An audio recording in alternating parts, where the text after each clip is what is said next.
부산의 모 중학교에서 핏물이 그대로 보이는 닭부터 곰팡이 핀 반찬 등이 나와 학부모와 학생들이 문제 제기에 나섰습니다. 급기 학교는 조기 방학에 들어갔고 피해는 고스란히 학생들 몫으로 남았습니다. 상업지와 주택가, 공장까지 몰려있어 수년째 극심한 주차난을 겪고 있는 영등포 봉래동에 주차 공간이 마련됩니다. 오는 2021년 말 사업이 마무리되면 40년 이상의 주차 공간이 새롭게 생겨날 예정입니다. 최근 협동조합형 민간 임대주택 조합원 가입 현수막이 부산 일부 지역에 부착됐습니다. 하지만 관계 법령이 미비해 자칫 피해가 우려되는 상황입니다. 부산시가 총사업비 15억 2천만 원을 투입해 신호교차로 20여 곳에 스마트 감응 신호 시스템을 구축합니다. 여러분 안녕하십니까? 헬로티비 뉴스 부산입니다. 핏물이 그대로 보이는 닭부터 곰팡이가 눈에 띄는 반찬까지 부산의 모 중학교에서 실제로 제공된 급식입니다. 학부모와 학생들의 문제 제기로 급식이 중단됐고 급기야 조기 방학에 들어갔는데요. 피해는 고스란히 학생들에게 돌아갔습니다. 차선영 기자가 보도합니다. 토스트엔 수업 시간에 사용할 법한 테이프가 붙어 나오고 닭은 제대로 익지 않아 핏물이 고여 있습니다. 피클엔 곰팡이가 펴 있습니다. 부산의 모 중학교 급식 사진입니다. 취재 진입 확인한 결과 수개월 동안 이런 문제의 급식이 학생들에게 제공된 것으로 확인됐습니다.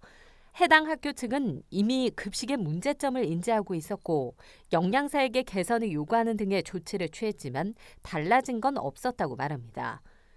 게다가 이 영양사가 학생들에게 혐오 표현을 쓰는 등 내부에서도 갈등을 빚었다며 경찰에 수사 의뢰하고 인사 조치에 나섰습니다. 다시 또 급식 중이라는 발언을 또 했거든요. 얼마 전에. 저는 뭐 참을 수 없다 이래서 학교 측에서 다시 이제 아동학대권 신고를 학교 측에서 했죠. 그런 부분에 대해서 시정 조치하도록 나아가서 인사 조치까지 생각하는 단계를 지금 밟고 있습니다. 당장 3월에 이 학교에 입학할 예정인 아이를 둔 학부모의 마음은 타들어갑니다. 다 필요 없고요. 정말 급식이라도 잘 나와라. 그거죠. 부모님이 안 계시는 애들도 많고 부모님이 계셔도 신경 써주지 못해가지고 학교에서 그렇게 일이 당하고 집에 가서 할머니한테 말해가지고 그냥 무마되고 이러니까 도와줄 수도 없는 실정이거든요. 지금. 변변한 운동장과 강당조차 없어 인근 구청 소유 구민 운동장을 이용하거나 빈 교실을 강당 삼아 쓰고 있는 학생들. 열악한 교육 환경에다 수개월 동안 여러 차례 문제를 일으킨 급식까지 제공받은 겁니다. 교육청에선 단위 학교별 급식질의 차이는 영양사들의 역량이 중요한 만큼 개학 후 급식 컨설팅에 나서는 등 재발 방지하겠다고 밝혔습니다. 이제 개학하고 재개가 되면 교육청에서 학교 급식 식단, 조리, 개선 컨설팅단을 현장에 보내서 맞춤식으로 컨설팅을 할 예정이고요. 급식을 제공하는 전체적인 수준을 높이기 위해서 학교 급식 표준 조리 레시피북을 올해 만들어서 보급할 예정이고요. 학생과 학부모들의 문제 제기로 급식 제공이 어려워졌고 학교에선 단축 수업을 결정하고 6일부터 방학에 들어갔습니다. 결국 고스란히 아이들에게 피해가 돌아간 상황입니다. 헬로티비 뉴스 차선영입니다. 최근 협동조합형 민간 임대주택 조합원 가입 현수막이 부산 일부 지역에 부착됐습니다. 하지만 관계 법령이 미비해 자칫 피해가 우려됩니다. 보도에 김한식 기자입니다. 최근 부산 일부 지역에서 협동조합형 민간임대주택 사업이 추진되고 있습니다. 이 사업은 협동조합을 설립한 뒤 임대사업자로 등록하고 조합원을 모집해 임대주택을 공급하는 구조입니다.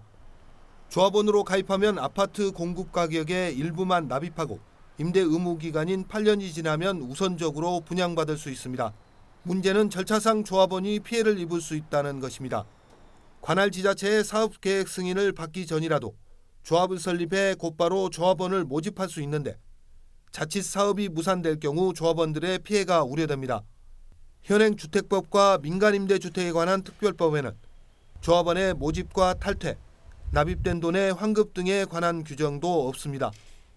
이 때문에 조합원 가입을 생각하고 있다면 신중을 기해야 합니다. 건축가 또는 사업성이 받지 않은 상태로서 실체가 없는 상태입니다. 나중에 사업계획 변경, 지연, 사업 중단 시에는 시민들의 피해가 우려된 상태입니다. 조합원 모집과 조건 등의 내용을 담은 민간임대주택에 관한 특별법은 오는 5월 27일 시행될 예정입니다. 또 청약철회와 환급 등에 관한 법률은 올해 11월 시행되는 만큼 조합 가입 전 꼼꼼히 살펴보는 지혜가 필요합니다. 헬로티비 뉴스 김한식입니다. 기장군이 동남권 방사선 의과학 일반산업단지 1차 분양에 나섰습니다. 1차 분양은 면적 6만 5천 제곱미터의 14필지로 의료용 물질 및 의약품 제조업, 방사선 장치 제조업 등을 대상으로 하며 분양가는 1제곱미터당 평균 41만 9천 원입니다. 지난 2014년 착공한 동남권 방사선 의과학산단은 148만 제곱미터 부지에 수출용 신형 연구로와 의료용 중입자 가속기 등 방사선 기술 핵심 국책시설을 비롯해 첨단 방사선 기술 산업이 들어섭니다. 의과학산단은 오는 17일까지 기장군 홈페이지를 통해 분양 공고되며 입주 신청은 1월 20일부터 31일까지 8일간 진행됩니다. 부산시가 올해부터 둘째 이상 출산 가정에 산모와 신생아 건강관리 서비스를 지원합니다. 이 서비스는 건강관리사가 출산 초기 가정을 방문해 산모의 영양과 부종을 관리하고 신생아 목욕과 수유 등을 지원하는 사업입니다. 그동안 첫째 아이 출산 가정 중 중위소득 120%만 신청할 수 있었지만 올해부터는 둘째 아이 이상 출산 가정이 대상이며 소득에 관계없이 신청할 수 있습니다. 서비스를 받으려는 사람은 출산 예정 40일 전부터 출산 후 30일까지 구군 보건소나 복지로 홈페이지에서 신청하면 됩니다. 가락대로와 녹산대로 등 주요 항만 물류도로에 수송량을 감지해 자동으로 교통신호를 제어하는 스마트 신호 체계가 도입됩니다. 부산시는 물류도로 스마트 감응 시스템 도입 사업이 국토부 공모사업에 선정됨에 따라 총 사업비 15억 2천만 원을 투입해 신호교차로 20여 곳에 스마트 감응 신호 시스템을 구축한다고 밝혔습니다. 스마트 감응 신호 시스템은 교차로에 신호대기 차량이 있으면 자동으로 감지해 교통신호를 제어하는 방식입니다. 또 보행자가 물류도로 횡단보도 버튼을 누르는 경우에만 차량 적색 신호가 켜져 차량의 신호 효율도 높일 수 있다고 부산시는 설명했습니다. 시는 사업이 완료되는 올 연말쯤 주요 물류도로의 교통 상황이 개선되고 신호 위반이나 보행자 안전사고도 줄어들 것으로 전망했습니다. 동구청이 올해부터 매주 화요일마다 야간 민원실을 운영합니다. 7일부터 매주 화요일 오후 6시부터 2시간 동안 구청 1층 종합민원실의 근무 시간을 연장해 평일에 관공서를 찾기 어려운 직장인 등 주민들의 불편을 줄이기 위한 것입니다. 화요 야간 민원실은 기존의 여권 민원실과 연계되며 여권 접수와 교부를 비롯해 통합 재증명 민원 서류 발급이 가능합니다. 동구청은 이와 함께 민원실에 책과 팩스, 복사기 등 다양한 시설을 비치하고 편의 공간을 조성할 계획입니다.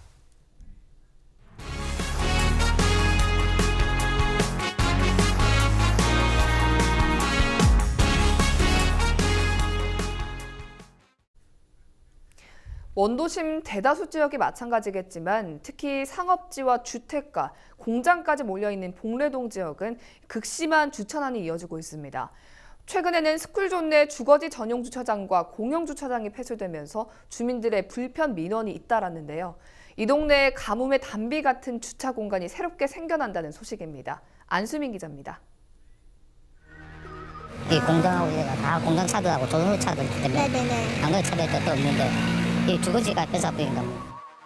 아무나 대고 그냥 가버리는 거야. 차가 나오든 말든 단속이 나오든 말든 신경도 안 쓰고 그냥 대고 어차피 여기는 너가 이제 안 돼도 되잖아. 이런 식으로 이제. 학교 옆 담벼락을 비롯한 스쿨존 곳곳, 주택가와 상가 앞 도로, 불법 주정차가 일상이 됐습니다. 지난 2018년 말 동네 주거지 전용 주차장이 폐쇄된 뒤 지난해 말에는 학생들의 안전을 위해 노상 공영 주차장도 철거되면서 도로가 그야말로 불법 주차 전쟁터가 된 겁니다.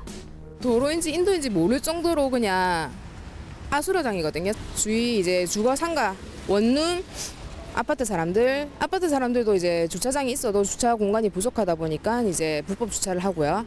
뭐 이제 상가 사람들 다 그런 식의 주차를 하는 거예요. 유료 주차장도 없는 상황이라고 전혀 없어요. 유료 주차장도 없고 무료 주차장도 없고. 이처럼 견인 딱지가 곳곳에 붙어 있고 이 불법 주차, 심지어는 이중 주차도 시행되고 있는 모습을 보실 수 있는데요. 이 대책 없이 시행된 주차장 폐쇄가 이 행정기관이 불법을 조장하는 모양새라는 지적도 계속해서 나오고 있습니다. 이런 가운데 영도구가 이 부족한 주차 공간을 마련하기 위한 대책을 내놨습니다. 영도구는 기존의 도시계획시설 도로를 확장함으로써 주차 공간을 확보하겠다는 계획입니다. 아파트 단지와 주거지, 공업지를 지나는 도로 370m 구간이 확장되는데 현재 도로의 76m 구간은 폭이 10m 가까이 늘어나 확장 공사가 마무리됐고 올해 110m 구간에 대한 공사가 추가로 진행될 예정입니다. 총 50억 상당의 예산이 필요한데 올해 사업 추진 예산 25억 원이 편성됐습니다. 본 예산 25억에 대해서 1월 달에 실시 설계 용역을 하고 그 실시 설계 용역에 맞춰서 보상 절차를 시행을 해가지고 보상이 끝나는 부분에 대해서 바로 도로 개설과 확장을 완료하고 그다음 추경에 또 다시 25억을 추가 확보해가지고 21년 12월까지는 오는 2021년 말 사업이 마무리되면 40면 이상의 주차 공간이 새롭게 생겨날 예정입니다. 가뭄의 단비 같은 주차 공간 마련이 주차난 속 주민들의 숨통을 틔워줄 수 있을지 주목됩니다. 헬로티비 뉴스 안수민입니다. 아프리카 남수단에서 가난한 주민들과 아이들을 돌봤던 고 이태석 신부를 기억하실 겁니다. 선종 10주기를 기념해 고 이태석 신부가 남긴 사랑의 의미를 되새기는 영화가 개봉하고 그 정신을 기리는 기념관이 문을 엽니다. 김윤정 기자입니다. 남수단의 슈바이처, 톤주의 성장, 내정과 전염병으로 고통받는 수단의 톤주에서 헌신적으로 희망과 사랑을 나눴던 고 이태석 신부. 14일이면 선종 10주기가 흘렀지만 그를 기억하는 사람들의 발길은 신부의 고향인 남부민 이동 생가로 이어지고 있습니다.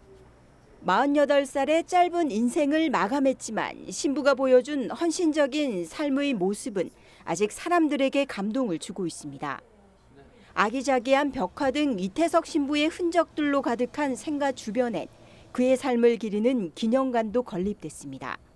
이 지역에 있는 좀 소외되고 가난한 특별히 청소년들에게 꿈을 실현할 수 있는 공간, 그리고 단순히 기념관이 관람시설이 아니라 교육회장 또 이용시설이 돼서 또 다른 이태석 신부님의 뜻을 실현할 수 있는 공간이 될 수 있도록 수단 톤주에 사랑을 전한 고 이태석 신부의 발자취와 흔적을 되돌아보는 영화 울지마 톤주도 2020년 영화 울지마 톤주 2로 돌아왔습니다. 전편에 담지 못한 고 김수환 추기경에게 사제품을 받는 젊은 이태석의 모습과 인터뷰 등을 만나볼 수 있습니다. 10년을 또 계기로 이태석 신부님의 영화도 개봉을 앞두고 있고 그 개봉을 하면 다시 한번 이태석 신부님의 신드롬처럼 그 뜨거운 마음들이 활활 타오르지 않을까. 근데 그 마음이 이태석 신부님 기념관을 중심으로 좀 더 이 세상에 널리 퍼질 수 있도록. 복원된 이태석 신부의 생가일대는 기념관에 이어 올해 7월이면 방문객들의 쉴 수 있는 톤주문화공원까지 조성될 계획이어서 많은 시민들이 찾는 지역 명소가 될 것으로 기대되고 있습니다. 고 이태석 신부의 기념관은 선종 10주기에 맞춰 개관돼 이태석 신부의 참사랑 정신을 이어갈 계획입니다. 티브로드 뉴스 김윤정입니다. 2020 부산 세계 탁구 선수권 대회 조직위원회가 영상 공모전을 개최합니다. 이번 공모전은 탁구를 소재로 한 다큐멘터리로 부산 지역 대학의 관련 학과 재학생을 대상으로 하고 있습니다. 공모 접수는 오는 2월 14일까지며 선발된 팀은 오는 3월 20일부터 일주일간 펼쳐지는 대회 현장을 출입하며 촬영할 수 있습니다. 총 상금 700만 원으로 수상자들에게 국제탁구연맹 회장상과 대한탁구협회장상 등을 수여할 예정입니다. 부산영상위원회가 20일까지 운영위원장을 재공모합니다. 영상위는 지난해 11월 전임 운영위원장 사퇴 이후 공모를 통해 선정된 최종 후보 2명에 대해 부산시가 적임자가 아니라고 판단하며 선임을 하지 않음에 따라 다시 공모에 나선다고 밝혔습니다. 재공모 기간은 오는 20일까지며 영상위원회나 부산시 홈페이지에서 서식을 내려받아 작성한 뒤 영상위로 방문 또는 우편 접수하면 됩니다. 차기 운영위원장의 임기는 오는 10월 24일까지입니다. 부산고용노동청이 설을 앞두고 임금 체불을 예방하기 위한 지도 활동에 나섭니다. 노동청은 오는 31일까지 그동안 임금 체불이 많이 발생한 사업장과 사회보험료 체남 사업장 등을 우선 지도하고 집단 임금 체불이 발생한 건설 현장 등에서 상황 해결을 돕는 체불 임금 청산 기동반도 운영하기로 했습니다. 또 기업 도산 등으로 퇴직한 노동자에게 국가가 대신 체불 임금을 지급하는 체당금 제도의 상한액을 기존 최대 1,800만 원에서 2,100만 원으로 상향 조정하는 등 사업주의 자발적인 체불 임금 해결을 유도할 방침입니다. 부산시가 겨울철 가스 사용량이 늘 것에 대비해 다음 달까지 주요 가스 시설 15,000여 곳을 대상으로 합동 안전 점검에 나섭니다. 시는 구군과 한국가스안전공사, 가스 공급자 등과 점검반을 꾸리고 LPG 판매소와 충전소, 집단 에너지 시설 등 주요 가스 시설에 대해 안전관리 규정 준수 여부와 안전설비 관리 실태 등을 점검합니다. 또 취약계층에 대해 난방기기의 안전한 사용 방법을 홍보할 방침입니다. 부산시는 이와 함께 가스와 관련한 긴급 상황 발생 시 부산시 클린에너지 산업과와 한국가스안전공사, 부산도시가스 등으로 신고해 줄 것을 당부했습니다.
우리 지역 인사동정입니다.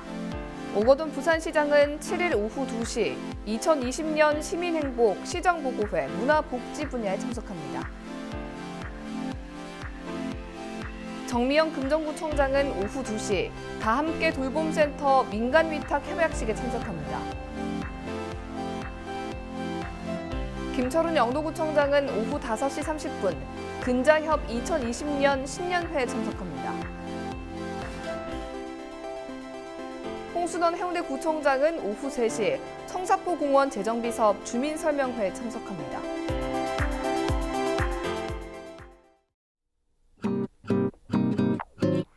(1월 7일) 기상정보입니다. 7일 화요일 부산은 비 내리는 가운데 아침 최저 기온 12도, 낮 최고 기온 15도 보이겠고요. 바람이 매우 강하게 불겠습니다.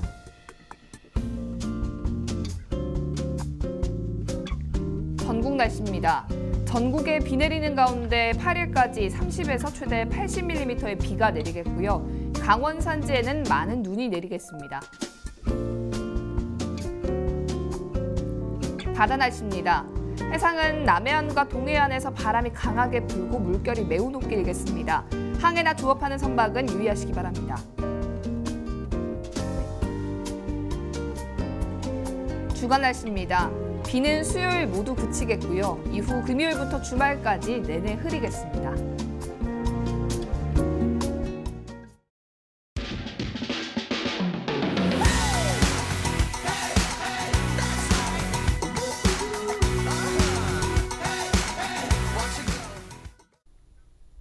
이상으로 뉴스를 마칩니다. 저희는 언제나 지역 주민 여러분 곁에 있겠습니다. 고맙습니다.